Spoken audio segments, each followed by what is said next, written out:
આપણા ગુજરાત રાજ્યમાં અને એમાંય સૌરાષ્ટ્ર પ્રદેશમાં જો કોઈ પ્રખ્યાત અને યુનિક વાહન હોય ને તો એ છે આપણો છકડો. હું તો બેઠો છું એટલે મને અનુભવ છે છકડાનો. એક બાજુ તમે છકડો રાખો અને એક બાજુ મોંઘી ગાડીઓ રાખો. એ મોંઘી ગાડીઓનો અવાજ એ છકડાના ન પોગી શકે. હા, મોંઘી બાઇકની ટક્કર પણ આપણે છકડા હારે ન થઈ શકે. છકડો એ છકડો કહેવાય.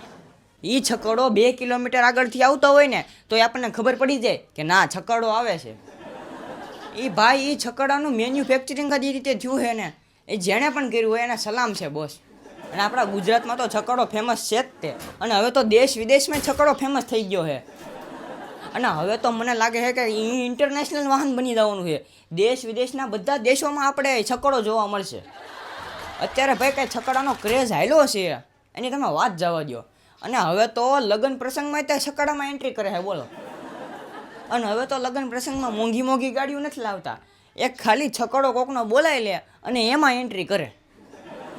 હા, છકડાની તુલના ક્યાંય થાય જ નહીં ભાઈ. છકડાની હારમાં કોઈ ન આવે. દુનિયાની ગમે એ મોંઘી ગાડીઓ હોય ને, જી વેગન જે હોય એ થાર ને સ્કોર્પિયો, છકડા સામું એ બાળક જ લાગી. હું તમને કહી દઉં, એ છકડા સામું બધા બાળક જ લાગે.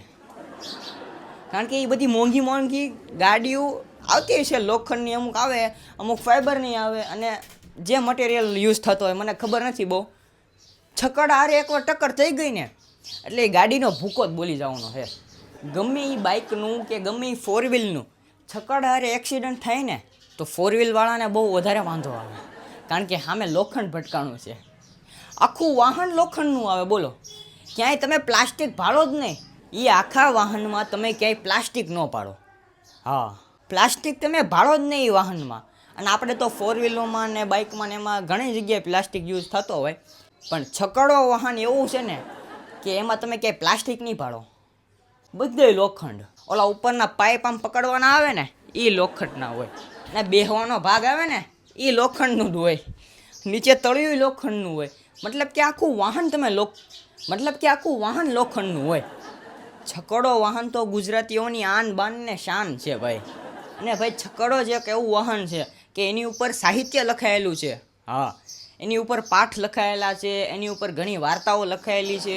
ઘણી બધી વાર્તાઓ, ઘણા બધા પાઠ એની ઉપર લખાયેલા છે. એ વાહન એટલે એ છકડા વાહનને જેવું તેવું વાહન માનવું જ નહીં હો. હા, અને ભાઈ એ છકડામાં બેહવા હાટું છે ને જીગર જોયો. હું ઘણી વાર છકડામાં બેઠો હું, અને એલફેલ વ્યક્તિનું કામ નથી હો છકડામાં બેહવાનું. નબળા હૃદયવાળાનું તો કામ જ નથી છકડામાં બેહવું. એની માટે હે ને છાતીમાં જીગર જોઈ. છકડામાં બેહવા હાટું હે ને જીગર જોઈ ભાઈ. હા, અને ભાઈ તમે છકડામાં બેઠા પછી જો રસ્તો સારો હોય તો વાત અલગ છે. પણ જો રસ્તો ખરાબ નીકળો અને તમારે લાંબી મુસાફરી કરવાની રહે તો તમારે હે ને કઈડનો દુખાવો થવાનો જ છે.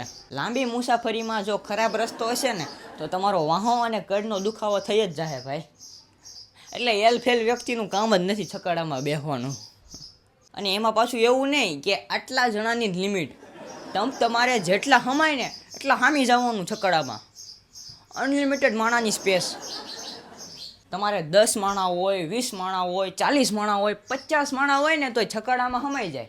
એ છકડાવાળા ભાઈ એમ નહીં કે 10 જણાથી વધુ નહીં આવી શકે. અરે આવી જાવ જેટલા હમાય એટલા. એ એમ જ કહે. એ છકડો એ વાહન હાવ અલગ જ છે. અને ભાઈ આમ નામ એ છકડાને સૌરાષ્ટ્રનું આન બાન અને શાન નથી કહેવાતું. છકડો એ છકડો છે, એના તોલે કોઈ ન આવે. એ મોંઘી ગાડીઓ એક તરફ ને છકડો આપણો એક તરફ હો. હા, છકડાના તોલે કોઈ ન આવે. તો મિત્રો બસ આજનો વિડીયો અહીંયા સુધી જ તે. વિડીયો ગમ્યો હોય તો વિડીયોને એક લાઇક કરી નાખો. અને ચેનલ પર જો નવા હોય ને તો પ્લીઝ 2 હાથ જોડીને વિનંતી કરું છું, પ્લીઝ ચેનલને સબસ્ક્રાઈબ કરી નાખો. અને જો તમને આવા વિડીયો ગમતા હોય ને તો પ્લીઝ મને સપોર્ટ કરો. અને જો કોઈ પણ છકડામાં બેઠું હોય ને તો એ મિત્રને વિડીયો શેર કરી દો. અને જો તમે છકડામાં બેઠા હોય અને તમારો મિત્ર પણ બેઠો હોય તો એ મિત્રને વિડીયો શેર પણ કરી દેજો. તો ચાલો મળવી હવે નવા વિડીયોમાં. આજનો વિડીયો અહીં સુધી જ તે. વિડીયો ગમે તો વિડીયોને લાઇક, શેર, સબસ્ક્રાઈબ કરવાનું ભૂલતા નહીં. મળવી આપણે બીજા વિડીયોમાં. Thanks for watching. બાય.